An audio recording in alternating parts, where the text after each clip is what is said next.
आज के सभा के इस प्रोग्राम के कर्ता धर्ता अध्यक्ष महेश चंद्र जी, हमारे सुप्रीम कोर्ट के महा प्रसिद्ध वकील जो नवे वकील हैं आर वैद साहब, जो मेरे फेसबुक पे पिछले 12 साल से मिले भी हैं। 12 साल से हम लोग मिले भी हैं कई जगह पर। वो आए हैं, उनके पिताजी को बहुत बहुत नमन जो उड़ीसा से आए हैं। मैं सर्वप्रथम जो हम कर चुके हैं भगवान बुद्ध और डॉक्टर अम्बेडकर, जिसका हमारे खून में एक एक कतरा कतरा इन्हीं की भावना से भरा हुआ है, उनको नमन करता हूँ, कोट कोट नमन करता हूँ, जिनकी वजह से आज चंद्रपाल भाइयों बहनों, ये यूँ तो मेरे आदत है भाषण देने की, लेक्चरर रहा हूँ शुरू में, तो भाषण देने का जैसे बच्चों को समझाते हैं इस तरह की आदत पड़ी और वो बहुत लंबा हो जाता है। इसलिए मैं बहुत संक्षिप्त में जो आज का परिप्रेक्ष्य है, हमारे वकील साहब ने बहुत अच्छा बता दिया, सबने बता दिया। रोजाना चिंतन के मंथन के अलावा मेरे पास कुछ है ही नहीं, काम ही नहीं, यही करता है। इसे छोटा सा अपने बात इसलिए बताना चाहता हूँ, हर जगह बताता हूँ, फेसबुक पर भी बताया, वैसे ही बताया, हमेशा बताया। ये हमारा जीवन परिचय क्या है। अभी हमारा भाई, छोटा भाई कहूँगा मैं, बेटे के बराबर है, इसको रात को कह गए थे आप अपनी किताब लिखिए। आप किताब लिखते लिखते क्या क्या किताब में लिखे क्या नहीं लिखे ये समझ में नहीं आ रहा। फिलहाल मैं अपना संक्षिप्त में आपके, और लोग बाहर के हैं, आगरा के लोग तो मुझे सुन के फेडअप हो गए। उन्होंने कहा ये तो पिछले 40 साल 50 साल से हमको सुनाते चले आ रहे हैं, अब उससे ज़्यादा नहीं बोलेंगे, मगर हर बार नई नई बात निकलती है, नई बात चिंतन होता रहता है। ये भूल जाते हैं कि चंद्रपाल कोई बुझने वाली शक्ति नहीं है, वो चिंतन करता रहता है। फेसबुक पे आप लोग सुनते होंगे, मेरे लाइव वीडियो है, मैं बोलता रहता हूँ निर्भीक होकर के। इसी में आज जो कुछ हूँ वो महसूस होता है कि भगवान बुद्ध की प्रेरणा और डॉक्टर अम्बेडकर की वजह से। भगवान बुद्ध ने कहा अत्त दीपो भव, अपने दीपक स्वयं बनो। उनका लास्ट मैसेज यही था। जब उनसे पूछा गया कि क्या है, तो अत्त दीपो भव मतलब अपने दीपक स्वयं बनो, कोई बाहर की शक्ति आपका उद्धार नहीं कर सकती। ये हमारे दिमाग में आया। दूसरा, 1956 में जहाँ बाबा साहब डॉक्टर अम्बेडकर आए थे, उन्होंने कहा था पढ़े लिखों ने हमें धोखा दिया। तो उस समय हम छोटे थे, तो महसूस हुआ कि ये दिमाग में जो बात है, ये सालों साल का था तब याद हुआ। हम लोगों के खेती वाले थे थोड़े बहुत, हम लोगों को 3 भाइयों के बीच में 20 बीघा खेत आता है, और बाबा थे उनके पास तो 3 बाबा थे, 200 बीघा खेत था, वो अलग बात है। छोटा सा गांव, छोटी सी खेती, उसमें अपने हाथ से सब काम किया। फादर की डेथ के बाद 9 तक सब एग्रीकल्चर ऑपरेशन किया, कढ़ाई नराई, हल चलाना, ये करना वो करना, हवा करना, ये तो प्रारंभिक उसकी बात है। मगर ये जाने कहाँ से बुद्धि आई कि केवल 1 महीने फादर के मरने के बाद 1 महीने मेरे चाचा ने मुझे पढ़ाया, फर्स्ट सेकंड थर्ड क्लास का पढ़ लिया, और उसमें से बाद में डायरेक्ट 4th में एडमिशन हुआ। 54 और 55 में 5वां दर्जा पास कर लिया, और 5वां दर्जा पास किया तब हमको स्कॉलरशिप मिली। हमने फेसबुक पर भी लाइव किया है। 6 रुपया महीना वजीफा मिलता था, और मैं अपने गांव से बहुत दूर करीब 6-7-8 किलोमीटर पैदल जाया करते थे, नंगे पैर। तो वो वहाँ पर भी टॉप किया, चलते गए, टॉप करते गए, टॉप करते हुए हमारे भाई ने सही बताया, गोल्ड मेडल हर जगह टॉप का नाम लिखा होगा, टॉप। आगरा कॉलेज, आगरा में भी बीएससी में एमएससी में टॉप किया।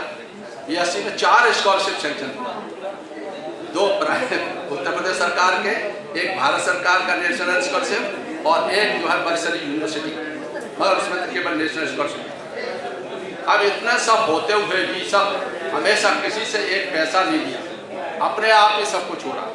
यानी एडमिशन लेने के लिए भी मेरे पास 100 रुपये नहीं है।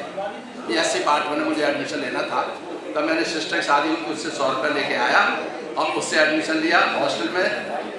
कॉलेज की 30 रुपये लगता था, बाकी 70 रुपया हॉस्टल फीस रखती थी। पहले महीने का तो 60 रुपये खाने का हो गया, उसके बाद कहाँ से दिया जाएगा ये सब मालूम नहीं था। तब नेशनल स्कॉलरशिप मिला, उसमें लिखा हुआ था हर महीने 2nd वीक में दिया जाएगा। अब जब 19 वर्ष के हो गए, तब हमने एमएससी किया, और एमएससी फिजिक्स उस समय बहुत मुश्किल से होता था।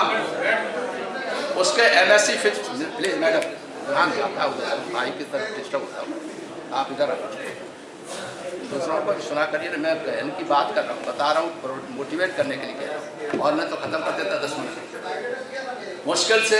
उसमें हम जो 19 वर्ष के थे, ये खास बात, 19 वर्ष 3 महीने में MSc फिजिक्स किया।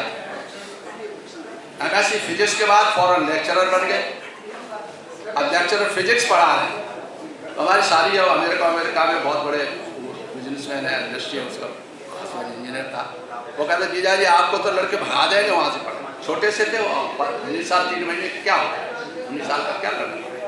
मगर वो मैंने देखना वो हमारे पैर छुआ गए, वो सब पैर छुआ शुरू कर दिए। जब मैं 20 साल का हुआ तो किसी हमारे साथी हम इनकम टैक्स कमिश्नर रिटायर हुए, मोहन सिंह ने आके मुझसे कहे चंदपाल तुम जो है why don't you try for IPS। 20 साल की उम्र में मैं IPS के एग्जाम में बैठा और 21 वर्ष की 21 साल की उम्र में मैं IPS बन गया। उसका मुझे बड़ा गर्व है। मैं जब गया तो अपनी अम्मा मेरी निरक्षर थी, उससे मैंने कहा अम्मा मैं SP बन गया। अब SP कोई बड़ी, हमने तो समझा SP तो बहुत बड़ी चीज़ होती है भाई, SP बन गया मीन्स हमारी अम्मा भी खुश, अरे वाह हमारा लड़का तो SP बन गया। उसके बाद ट्रेनिंग व्रेनिंग करने के बाद हम केरला पहुँचे तो वहाँ IG को सैल्यूट किया। मैं उस समय 57 किलो का था, पतला दुबला। जब मैं वहाँ पहुँचा तो कहते हैं हाउ ओल्ड आर यू, मैंने सर मैं 21 और 22 साल का। I was told you are married, मैंने कहा यस सर। वहाँ अम्मा हमारी पीछे पड़ी हुई थी, शादी करनी है तो आगरा के बड़ा अच्छा परिवार था, उससे शादी हो गई, इसलिए हो गए। I was told you are having children also, 2 बच्चे नेचुरल है, हम क्या करेंगे। यानी वो छोटा था, लड़की बड़ी थी, लड़का छोटा था उससे नेक्स्ट। अब वो 3 बच्चे हैं मेरे, 2 लड़के हैं 1 लड़की। लड़की इतनी आउटस्टैंडिंग कि उसने 21 वर्ष की उम्र में MBA किया। 21 वर्ष की उम्र में पहली जाटव लड़की थी जो IIM अहमदाबाद से थी, और सारे IIMs में उसका एडमिशन हो गया। विश्वास करिए अपने आप इतनी अच्छी पढ़ती थी, अपने आप ही, सब मुझे कहीं पढ़ाने की भी जरूरत नहीं। उसी तरह सेकंड लड़का, थर्ड जो था वो इतना इंटेलिजेंट निकला कि वो तो BTech MBA and London school of economics से MSc फाइनेंस एंड अकाउंटिंग। वो जो सेक्रेटरी था तब आके कहता पापा जी मेरा एडमिशन हो गया। तो मैंने कि पैसे कहाँ से आएंगे, अरे लोन ले लेंगे, लोन लेके गया। आज वो इतना बड़े हैं, 3 बच्चे बहुत अच्छे हैं, और सबकी शादी जो है बिना किसी पैसे। ये मेरा उदाहरण है। अपनी शादी करी उसमें भी 1 पैसा नहीं, जो सीधा साधा सा। बच्चों की शादी की दिखाया उदाहरण, 1 भी पैसा इधर से न उधर से। ये एक उदाहरण है। और फिर मैं वही नहीं, मैंने 2 भाइयों की शादी की, उनमें भी 1 पैसा नहीं, किसी से पैसा नहीं। इसलिए आज मैं इस समाज में बोलने लायक हूँ, मैं इस हर बात पर बात कर सकता हूँ, क्योंकि केवल बातें करना, भाषण देना नहीं, करके दिखाने की बात है। हमने दोनों भाइयों के सब खुश हैं, बहुत अच्छी तरह है, कोई कुछ कर रहा है, कोई कुछ कर रहा है, वेरी हैप्पी। अब हमारा ये फर्ज बनता है कि हम दूसरों को बताएं। भगवान बुद्ध को ज्ञान प्राप्त हो गया, तो ज्ञान प्राप्त होने के बाद चुपचाप बैठ जाते हैं। मैं उन्होंने कहा, किसी ने, वो जानते हैं आप, जिन्होंने कहा था कलाम, उन्होंने कहा प्रचार करिए, अपने जो मिला है ज्ञान उसको बांटिए। उसके बाद उन्होंने बांटना शुरू किया। उसमें आज हम वही कहते हैं, हमेशा हर बच्चे को कहते हैं कि भाई तू IAS का उद्देश्य रख, जुडिशियल मजिस्ट्रेट बनने की कर, हाई कोर्ट सुप्रीम कोर्ट का जज बन, ये 2 हमारे, और IPS बन। अभी हमारी भाभी IPS में सिलेक्शन हुआ है, KP सिंह लड़की आप जानते हो, वो हमारी भांजी है। आपकी भांजी है? हाँ। वो लास्ट में 3-4 बार बैठी, बेचारी परेशान हो रही थी, नहीं मेरे बेटे तुम आ जाओ, तुम कोशिश करो, इस बार करो, और आगे अब कह रही मामा जी मैं तो आपके आशीर्वाद से मैं IPS बना। बहुत अच्छी बात है, लड़की एक IPS बन जाना कि मिस अच्छी है, कोई बात नहीं, IAS नहीं, मगर चलो लड़की प्रोटेक्शन के लिए IPS बन। मेरा पॉइंट ये है, मैं हमेशा हर बच्चे को, हर जगह जहाँ बड़े बड़े कॉलेजों के मौके प्रति रहा हूँ, सब जगह मैं लड़कियों को, लड़कों को ये समझाता हूँ कि कभी अपने का उद्देश्य नीचे मत रखो, यू शुड बिकम दिस, और उसी की तरफ लग जाओ। और ये भी मैं बता रहा हूँ, मैंने ऐसा सिस्टम सुधार दिया है।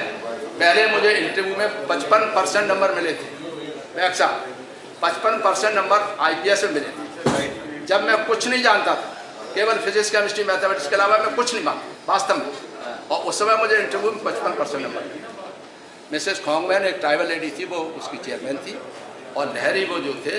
तो सिंपल सी बात में कर जब IPS के बाद 3 साल ट्रेनिंग करने के बाद मास्टर हो गया हर सब्जेक्ट का, लॉ का, कॉन्स्टिट्यूशन का। मैंने IAS में कॉन्स्टिट्यूशन लॉ ऑफ इंडिया रखा, physics, chemistry, mathematics, higher physics and constitutional law of India, supreme court के केसेस डिसाइड करके उससे रखा। तो इसलिए मैं कहता हूँ कि कॉन्स्टिट्यूशन पढ़ा, जो कह रहे थे कि लॉ पढ़ना चाहिए, आजकल मैं यही कह रहा हूँ कि हर एक हमारी महिला को स्पेशली जनरल लॉ मालूम होना चाहिए और अधिकार मालूम होना चाहिए कि उसके अधिकार IBC में क्या है। तो मैंने ये अहमदाबाद बोला था और जगह बोला, मैं ये कहता हूँ कि हमारी लड़कियों को ये मालूम हो जाए कि अगर उसके साथ कोई बदतमीजी करने को उतारू है और कोई बस नहीं चल रहा, कुछ नहीं चल रहा, तो आप you can extend you are authorised by law to kill him, यहाँ तक कर सकती हैं आप। ये बात साहब, ये जो बात सबको कम्युनिकेट होनी चाहिए। आप लोग जितने भी वकील हो, सुप्रीम कोर्ट में बैठे वकील हो, उनसे मैं एक ही रिक्वेस्ट करूँगा कि कितने हमारी जेलों में हमारे लोग भरे हुए हैं। 52% जो है हमारे गरीब लोग जेलों में अंडर ट्रायल्स के रूप में है। नहीं, आपके पार्टी की तरफ से मैं फ्री में केस लड़ूंगा वेरी गुड, सुप्रीम कोर्ट में। Thank you very much, thank you. आप 52% लोग हमारे गरीब लोग जो है बिना ट्रायल्स के, अंडर ट्रायल्स के रूप में है। उन्हें सजा काटे होते तो शायद वो छूट जाते, मगर वो अंडर ट्रायल के रूप में सड़ते रहते हैं। ठीक है, और आप आइए, लड़ेंगे। मैंने कहा कि ये जो है, अगर हमारे सारे वकील बहुत हो गए, अब तो हमारे वकील सुप्रीम कोर्ट में एक से बड़े विद्वान हैं, अब वो सब इकट्ठे हो जाएं तो आरक्षण वाली समस्या खत्म हो सकती है। थोड़ा सा लालच छोड़ दें। मैं तो कहता हूँ मैं तैयार हूँ किसी को पैसा देने के लिए। मुझे पेंशन मिलती है, मैं आधी पेंशन लगा देता हूँ इसी में। आधी पेंशन मियाँ बीवी हम खाते हैं, बाकी तो हमारे बच्चे होने का सब अच्छे हैं, उनसे तो हमें कुछ लेने देने का सवाल ही नहीं। एक तो यह है कि हमारी लड़कियों को कानून जरूर आना चाहिए। कुछ नहीं तो किताब पढ़ लो नॉवेल की तरह कि IPC क्या है, CRPC क्या है, क्या दिक्कत है। उसमें अधिकार है, जैसे वो कहते हैं कोई पहुंचा थाने में तो रिपोर्ट लिखनी पड़ेगी उसे। अब हम लोग रह जाते हैं, हमारी लड़कियां लेडीज रह जाती हैं, रिपोर्ट नहीं लिखते तो बैठ जाइए कि मेरी रिपोर्ट लिखो, हमारा अधिकार है ये लॉ में लिखा। तो उससे जो है 154 CRPC में उसे FIR करनी पड़ेगी, और करनी पड़ेगी तभी आप उसे उन्नति पाएंगे। तो ये जो मामला हुआ कि पढ़ने लिखने के बारे में आप अपने आप स्वयं करो, किसी के मुंह मत तलाशो। अब आता हूँ मैं लड़कियों के दहेज के साथ। आज हमारी सबसे बड़ी समस्या जो मुझे महसूस होती है, मैंने अभी महिलाओं का सम्मेलन किया था अंतर्देशीय उसमें महिला दिवस पे, मैं चाहता हूँ कि हमारी महिलाएं जो एकदम से सामाजिक परिवर्तन के लिए, जिसे कहते हैं क्रांतिकारी जो बने, तो महिलाएं बने, लड़कियां बने। क्योंकि लड़के तो जो तुम्हारा कभी भी तुम चाहोगी कि बिना शादी के, बिना दहेज के शादी हो जाए तो तुमको घुमाएगा, फिराएगा, चाटकारी करेगा, सब कुछ है, फुसलाएगा और करेगा, ये है डालिंग फलाना। और शादी की बात आएगी तो माँ बाप जाने। तो छोटा सा आदमी भी जो है पता लगा कि वो चाहेगा कितने का शादी हो, तो पता लगा कि 8 लाख 10 लाख की, फलानी गाड़ी दे दो तब होगी। तो ऐसे लोग, मैं तो चाहता हूँ ऐसी लड़कियों का ग्रुप बनना चाहिए कि अगर ऐसा कहीं हो तो उसे सामाजिक बहिष्कार हो, पेपर में दो, फेसबुक पे दो, सब नाम उजागर करो। ऐसे आदमी को जब तक आप लोग हिम्मत करके लड़कियां नाम उजागर नहीं करेंगी कि फलाना फलाना फलाना इसी ने लड़के की, अपने लड़के में दहेज मांगा है, उसकी शादी नहीं होनी चाहिए। और लड़कियां हमारे एक ग्रुप बना लें, घिराव करें ऐसे आदमी को जब भी शादी होता। जब तक ये नहीं करोगे बहुत क्रांतिकारी वैसा, तब तक कुछ नहीं हो सकता। ये जो लड़कियों का ग्रुप ही इनको वैसे नहीं है, कुछ नहीं है तो घेर के बैठ जाओ, और फिर जो शादी करने वाला आया, जो शादी हो रही उससे पहले उसको भंग करो कि ये जो बेईमान है, रुपया मांगता है, लड़कियों की शादी में दहेज मांगता है, इसलिए इसके साथ आप अन्याय होना चाहिए, शादी नहीं होती। जब तक ये नहीं करोगी तब तक तुम घुट के मरती रहो। हमारे गरीब जिसकी बाप नहीं है, वो लड़की पढ़ लिख करके विद्वान मैंने देखा है, शादी नहीं हो रही, शादी नहीं हुई। कहा यहाँ बैठे हुए हैं, आओ यार, ये इनको भेजिए, इधर आइए, ये बाद में बताएंगे आपके कितनी बेटियां? 2 बेटी, शादी हो गई? अभी शादी नहीं। कितनी साल की है? 21 साल की है। हैं? 21 साल की है। हाँ, और एक 16 साल की है। हाँ, अभी शादी नहीं। ये तो अच्छे खासे हैं, लाल पढ़ रहे, खाते पीते ठीक है, मगर गरीब सूखा साखा किसान, उनकी लड़की पढ़ लिख करके बेचारी मेहनत करके शहर में आके पढ़ती है और उसके बाद शादी नहीं। तो इसलिए जो हम लोग बातें करते हैं उसकी करे, मैं यहाँ के जाटा महापंचायत से तो कह के थक गया, किसी चीज़ का वो काम तो करने को सवाल ही नहीं उठता। भीमनगरी उनके हाथ में मिल गई, मैं बीपी सिंह साहब को लाया, देवगुणान साहब को लाया, तब से भीमनगरी हो गई। अब धंधे का धंधा बन गया और कुछ नहीं। यहाँ पर एक भी आग्रह का नहीं होगा, एक दो को छोड़ जाए, कोई आग्रह। दुख की बात है, ऐसे सामाजिक कार्यक्रम में सबको आना चाहिए, इसमें क्या मतलब है। इसलिए पढ़ाई में दूसरी आप आ रही है बाबा साहब। बाबा साहब ने कहा था जात भीन समाज की स्थापना होनी चाहिए। मैं मोटी मोटी बात कह रहा हूँ, जात भीन समाज की स्थापना अभी तक नहीं हुई, भगवान बुद्ध ने भी नहीं करी। मैं अब ऊंची बोल रहा हूँ, डिलीट किया है मैंने बुद्धिज्म में, क्या मैंने doctor of literature in Buddhism किया है, 350 पेज का थीसिस लिखा हुआ है। उससे मुझे 2 से 16 में डिलीट मिला। उससे पहले PhD हूँ, PhD और डिलीट, तो MSc PhD delete, IP lecturer IPS और IAS तमाम डिग्रियाँ हैं। एक बायोग्राफी लिखी जाएगी। अब तो आप लिखो तो मैं तो नहीं लिख पाऊंगा, मैं बहुत ही कमजोर, मैं बहुत लिटरेचर में कमजोर हूँ। मैंने फिजिक्स केमिस्ट्री मैथमेटिक्स पढ़ा है, हिंदी बैठो ना हमारे साथ बैठो। तो मैं उसकी बात नहीं कह रहा हूँ, मैं कह रहा हूँ भगवान बुद्ध ने जो बताया, भगवान बुद्ध के आधार पर नारी का सबसे पहला इन्होंने बताया, सबसे पहला अगर महामानव कोई हुआ तो भगवान बुद्ध हुए, जिन्होंने नारी को समानता का अधिकार दिया। बाबा साहब ने उसे प्रैक्टिकल रूप धारण कर संविधान में अंतर। तो संविधान पढ़ो, संविधान अपना ऐसे जैसे नॉवेल पढ़ते हैं ऐसे पढ़ो, उसमें बहुत सी कोई मुश्किल काम नहीं है। चाहे आप लॉ करो न करो, वो संविधान पढ़ लो, लॉ पढ़ लो, और लॉ पढ़ोगे तो आपकी ताकत मालूम पड़ेगी। दूसरा, एजुकेशन के बाद में आपको नौकरी नहीं मिलती या शादी नहीं हो, तो शादी का अंदर रास्ता बताया वो निकालते रहो। हम लोग भी लगे हुए उसमें कि फेसबुक पर खूब लिखता हूँ। अभी आपने मेरा वीडियो सुना करिए, वीडियो में देखोगे आप बहुत सी अच्छे अच्छी गट शब्द कहे, यानी प्राइम मिनिस्टर को भी कहता हूँ, चीफ मिनिस्टर कहता हूँ, सबको कहता हूँ, क्योंकि जब तक ये नहीं होगा, तो ये हिम्मत नहीं होगी, तब तक आप कुछ नहीं कर सकते। महिलाओं का हमारे की दशा में ऑल फॉर गर्ल्स एजुकेशन इतनी जबरदस्त होनी चाहिए जिसका कोई ठिकाना नहीं, चाहे कुछ भी हो उसकी इच्छाओं पर दमन नहीं होना चाहिए, पढ़ना चाहिए। स्कॉलरशिप हमने किया, देखिए इसको उसमें नौकरी में निष्पक्षता करने के लिए वैक साहब हमें इंटरव्यू में ऐसे नंबर मिले, IAS में मुझे 35% नंबर मिले। शर्मा ने, कारण उसका हरी शर्मा था, उसने मुझे 35% नंबर दिए, इसलिए कि IPS के छोड़ रहे। अरे भाई मेरी मर्जी है, अच्छी सर्विस है, मैं छोड़ रहा हूँ कि आप तो SP बन जाओगे, 3 साल की हुई सर्विस, 3 साल IPS रहा तो सर्विस SP होने वाला था। तो उन्होंने कहा SP बन जाएंगे, तो आप कहाँ छोड़ रहे हैं? मैं नहीं, मैं I want to go become IAS।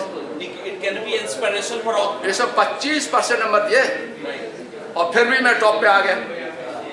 तो क्योंकि 90% मेरे physics chemistry mathematics higher physics constitution law of India में 125 नंबर 200 में, तो इसलिए वो आ गया। फिर मैंने कहा, अब मैंने ठान लिया कि इंटरव्यू की पक्षपात को दूर करना है। इसलिए मैं उत्तर प्रदेश में जब यहाँ पर था प्रिंसिपल सेक्रेटरी, 33 साल उत्तर प्रदेश में रहा हूँ, ये तमाशा करते करते सर्विस के साथ साथ ये किया करता, कोई एक आदमी IAS का, कोई एक भी रिटायर्ड पैसा जीवित कोई भी आदमी प्लेटफॉर्म पर नहीं आता था। किसी की हिम्मत नहीं थी, एक आदमी आया था। हमने अम्बेडकर महासभा में हर सैटरडे को बाबा साहब के ऊपर शुरू किया, तब जागृति आई, तब ये सब चला। कोई एक आदमी नहीं आता था प्लेटफॉर्म पर, सिवाय चंदपाल के बक बक बक चंदपाल करता रहता था, क्योंकि सर जहाँ भी जाता था उसको शाम को 4 बजे से 5 बजे तक हम लोगों का यही प्रोग्राम होता था सभा में। तो हमारा ये पॉइंट है कि इसमें आप ये करिएगा, किसी भी हालत में हमको आप बच्चों को बचपन इंटरव्यू के लिए हमने ये कहा कि नाम, बाप का नाम, जात का नाम, धर्म का नाम नहीं होना चाहिए। ये मोस्ट इम्पॉर्टेंट फार्मूला जो हमने दिया है, उत्तर प्रदेश सरकार में चल रहा था, बीच में अखिलेश यादव के जमाने में विड्रॉ कर दिया, मगर अब फिर से लागू हो गया। आपके UPSC में हमने लागू करा, माधव साहब थे और थे, हाँ उनके जब चेयरमैन थे, हाँ तब हमने कहा, मनमोहन सिंह साहब प्राइम मिनिस्टर थे जब मैं भारत सरकार में प्लानिंग कमीशन में पहुंचा, तो हमने कहा सर और तो लोग कुछ मांगते हैं, हम बोले कि हमको ये दे दीजिए सर, क्या कि सर नाम, बाप का नाम, जात का नाम, धर्म का नाम इंटरव्यू नहीं होना चाहिए, उससे पक्षपात होती है हमारे लोगों के साथ। क्योंकि हम खुद भुक्तभोगी थे, तो हम अड़ गए और अल्टीमेटली वहाँ पर ये सिस्टम चल रहा। ये तो डॉक्यूमेंट भी है माता प्रसाद जी का, आपका। हाँ। और स्वामीनाथ जी को भी प्लानिंग कमीशन में लाया है। वो हमें प्लानिंग कमीशन में लाए, तो ये उससे क्या हुआ कि आज इंटरव्यू में ये है, तो इसलिए मैं अपनी कुछ बेटियों से कहना चाहूँगा, IAS में बैठोगी तो अगर तुम क्वालिफाई कर गई तो इंटरव्यू में कोई पक्षपात नहीं कर सकता। वहाँ तुमसे नाम, बाप का नाम, जात का नाम, धर्म का नाम नहीं पूछा जाएगा। फिर भी आज भी हो रहा है, लेकिन आज भी जारी है। आज उसमें एक गलती है, आप देखो उसे, उसमें यह है कि जो इंटरव्यू में ये था, हमने ये लिखा था कि कोई भी उसमें उसका कुछ ब्यौरा नहीं होगा, मगर वो चेयरमैन के पास ब्यौरा रहता है। बस मैं इंटरव्यू लेने जाता हूँ, मैंने पूछा क्यों आपके पास, क्यों कि वो जिस चेयरमैन के पास रहता है तो वो कुछ भी किसी को ट्विस्ट कर सकता है, वो जब वोट देगा तो और कुछ चुप रह जाते हैं, इसलिए गड़बड़ हो सकता है, इसलिए उसको चेंज करना है, उसको चेंज करना, उसको चेंज। और एक और चेंज करना है आपको। एक पोस्ट पर रिजर्वेशन था, कपिल सिब्बल से हमने कह रखा था, वो कह रहे मुझसे कहो मैं करा दूंगा। उन्होंने एक पोस्ट मिनिस्टर थे, लिया गया, हमने रिटर्न भी दिया था। एक पोस्ट पर रिजर्वेशन नहीं होना चाहिए। तो वो सुप्रीम कोर्ट का जजमेंट भी है, लेकिन HRD मिनिस्ट्री जब था उन्होंने दिया गया था, मैं भी गया था डेलीगेशन में, दोबारा कर। आप चलो, मैं कपिल सिब्बल से अभी भी कह रहा हूँ, मैंने वो करा, ये रिजर्वेशन का मामला खत्म होना चाहिए, वंस फॉर ऑल यार। लेकिन सुप्रीम कोर्ट में बहस नहीं किया ना, उसको अपेंड किया गया था। It did not argue like this. वही तो कह रहा हूँ, इसलिए हम सामने होंगे ना, तो हम आप होंगे तो पकड़ लेंगे, चलिए कोई दिक्कत नहीं, पकड़ेंगे। दो चार आदमी करिए, मैं प्रेसिडेंट ऑफ इंडिया से, प्राइम मिनिस्टर, जिससे चाहे हम लोग मिले, क्योंकि आप लोगों को बहुत सा काम जो फील्ड में किया है वो नहीं मालूम होता, वो सुनते तभी होता, मगर हमने तो किया है, इसलिए हमें पता है। इसलिए शादी के बारे में कभी भी दूसरी जात के लड़के से अगेंस्ट, केवल ये अपनी जातियों के अलावा, इन जातियों के अलावा किसी दूसरे ब्राह्मण ठाकुर बनिया से शादी करने की सोचने में नहीं हमारी लड़की को। कारण है कि वो फुसला के भर देंगे और फिर बाद में उसे गुलामी की जमीन पहना देते, वो दासी बना के रखते हैं नंबर 1। और हमारे लड़के IPS IAS बनते हैं, उनकी तरफ पंडितानी लड़की फौरन मसूरी पहुंच जाएगी और वो किसी तरह फुसला के, और मैंने देखे मेरे रिश्तेदार हैं जो उन्होंने शादी किया, वो गुलाम की तरह बैठे हुए हैं, वो अपने माँ बाप से कट ऑफ हैं, हमसे कहते हैं भाई साहब देखिए हमारा तो बच्चा चला गया। तो ये प्रैक्टिकल बात कर रहा हूँ, ये मत बनिए हम ब्राह्मण ठाकुर बनने के बाद हम ब्राह्मणी हो जाएंगे, ठकुरानी हो जाएंगे, ये नहीं होने वाला।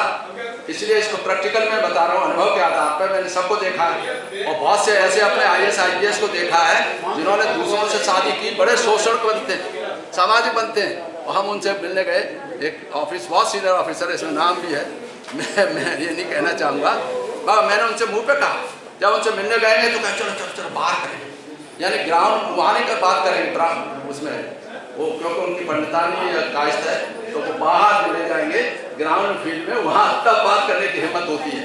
और मेरी बीवी जाटा वीर है, तो वैसे ही थोड़ा शकल सूरत ठीक है, यहाँ के लोगों की अच्छी होती है, अच्छे थे।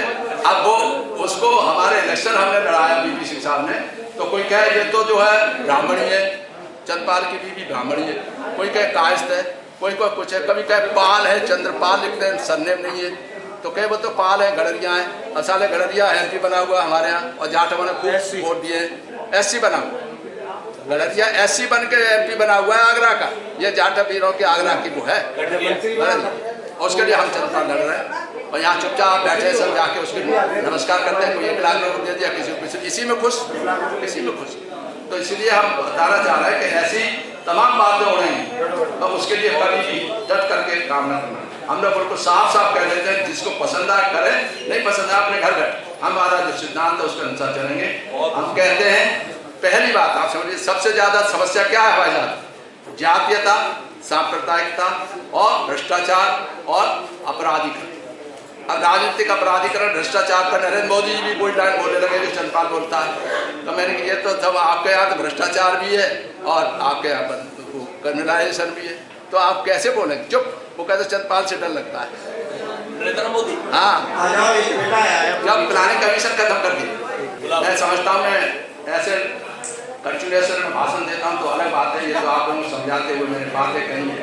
हमारी बहू बेटियों बहुओं से उनसे सबसे यही है, मैं 53 वर्ष हो गए कहते कहते आप लोगों को, 53 वर्ष, जब तक है सर कहते रहेंगे। और मैं अभी तो अच्छा खासा हूँ, अभी तो यंग है सर आप।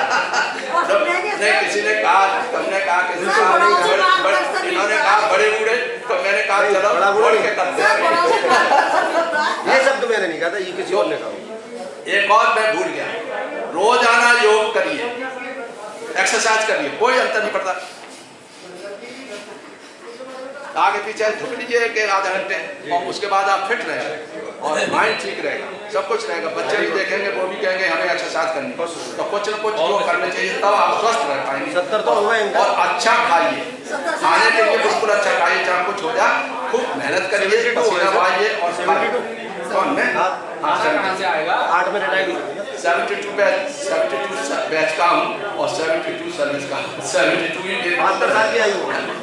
इसलिए मैं आपका आशीर्वाद चाहता हूँ। बहुत अच्छे, बहुत अच्छे। Thank you.